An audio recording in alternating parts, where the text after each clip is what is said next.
File ratusan halaman. Dengan notebook LM, manusia bisa membaca lebih cepat.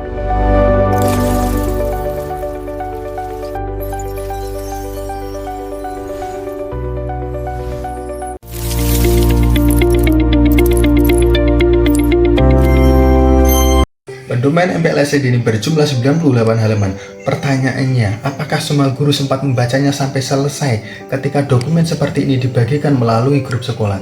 Di sekolah, file pedoman memang penting, tetapi seringkali cukup panjang sehingga proses literasi menjadi lambat dan pemahaman tidak selalu cepat. Karena itu, saya mencoba satu cara yang lebih praktis, yaitu memasukkan file PDF ini berupa pedoman MPLS ini ke dalam notebook LM. Di mana agar dokumen ini lebih mudah untuk dipelajari. Di video ini saya tidak akan membahas semua fitur dari notebook LM terlebih dahulu, tetapi fokus pada satu hal, bagaimana dokumen panjang ini bisa cepat dipahami melalui sebuah mind map.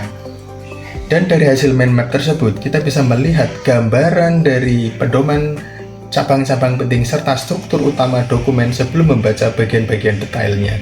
Menurut saya, ini bukan berarti kita tidak perlu membaca dokumen asli. Justru mind map ini menjadi sebuah pintu masuk. Proses literasi guru menjadi lebih cepat, terarah, dan hemat waktu. Dengan cara ini, guru bisa belajar lebih cepat dalam memahami dan menghemat waktu, lebih mudah berdiskusi, ataupun mempersiapkan rapat dalam kegiatan MPLS. Serta hubungannya antar bagian antara dokumen menjadi lebih jelas. Jadi, kalau Bapak Ibu guru sering menerima dokumen panjang seperti ini, notebook LM bisa membantu memahami isi dokumen ini dengan lebih cepat.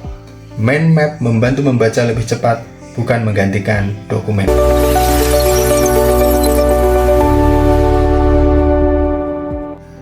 Pertama, kita masuk ke halaman notebook LM. Di halaman ini ada 3 bagian utama yang perlu Bapak Ibu perhatikan, yaitu Source, Cat, and Studio.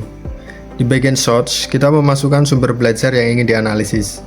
Pada contoh ini, saya menggunakan file PDF pedoman MPLS SD yang cukup panjang.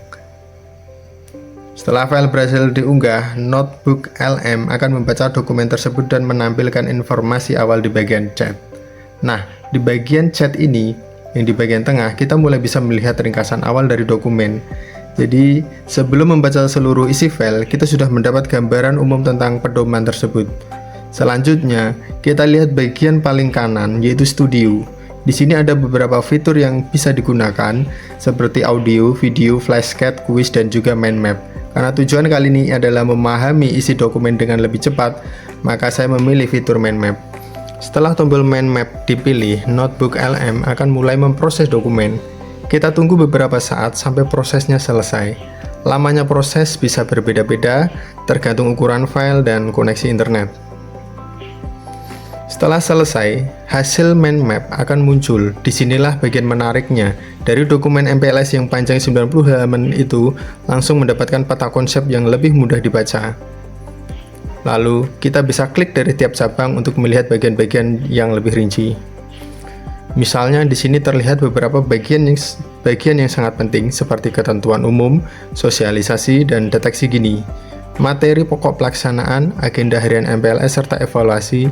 Ketika salah satu cabang kita klik, maka akan muncul cabang berikutnya yang menjelaskan isi dokumen secara lebih terstruktur. Jadi, mind map ini membantu kita melihat gambaran besar terlebih dahulu sebelum membaca detail dokumen aslinya. Menurut saya, ini sangat membantu guru dalam menerima file panjang dari dinas maupun dari sekolah, sehingga kita akan lebih cepat dalam memahami dan lebih terarah. Namun perlu diingat, mind map ini bukan untuk menggantikan dokumen asli. Mind map hanya membantu kita membaca lebih cepat, menemukan poin penting, dan memahami hubungan antar bagian dalam dokumen. Dengan cara seperti ini, literasi guru bisa lebih efisien, dokumen tetap dibaca, tetapi proses memahaminya isi lebih mudah, lebih cepat, dan lebih sistematis. Inilah kelebihan dari mind map. Kita tidak langsung tenggelam dalam teks panjang, tapi kita melihat dulu struktur besarnya. Setelah tahu cabang utamanya, kita bisa memilih bagian mana yang perlu dibaca lebih detail.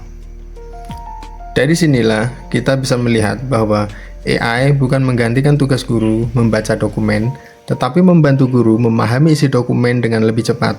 Jadi, waktu kita bisa lebih efisien dan pemahaman kita terhadap isi pedoman juga lebih terarah.